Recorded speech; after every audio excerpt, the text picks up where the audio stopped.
Io piglio una crosticera che io lo facciamo Urano Sapurco. Ora vi spiego che è Urano Sapurco. Prima metto la farina, la crosticera. La farina è già bagnata. Solo.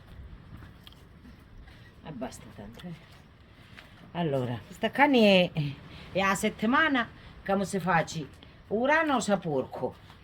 Urano Sapurco è che si porta alla chiesa quando si fa l'ultima cena, con il Signore faccio l'ultima cena e Urano benedetto. E ora vi spiego com'è che si fa. Prima mi sa farina, vedete? A me resta uno tanto da grasta. Io amo mi sento la crosticera di stracci perché io la plastica sul contrario. Poi si piglia una bella ciuffanatura di lana.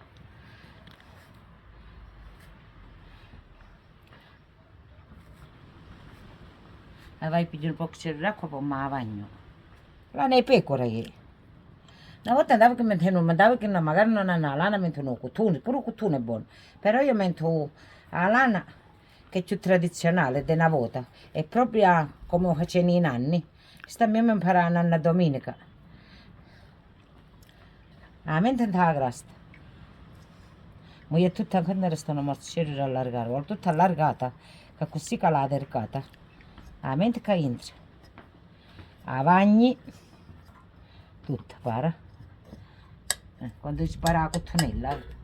La bagni. Bagnare la bagno con un affetto che mi portavo l'ospite che viene in Argentina. Perché guarda com'è bella bagnata. Poi dopo questo passaggio qua che faccio? Semino Urano. Urano io misuro in rosia. Urano metto un mentita abbondante perché mi cresce bello carcato. Questo Urano, vieni qua, te mangia, va. Pure per te andava, va. Mangia, va. Vai, mangialo qua. Ma l'ultimo passaggio è che mettiamo la farina. Bella bagnata, ma con sai Urano, bello paro paro. E mettiamo, questo è l'ultimo passaggio.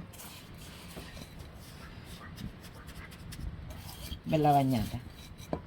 E se ne metto una trezzazzina d'acqua. Questa spazio io 8 giorni non esce. Pure io, proprio prima di 8 giorni che è luna crescente. E questo si fa 3 settimane prima. E ora mettiamo sotto la codara.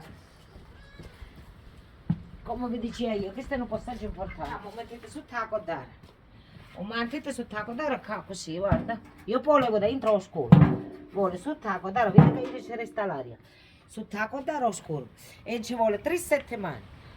Una settimana non esce, una settimana non cresce e 3 giorni che mancano di Pasqua che uno 3 giorni prima o levanta la messa.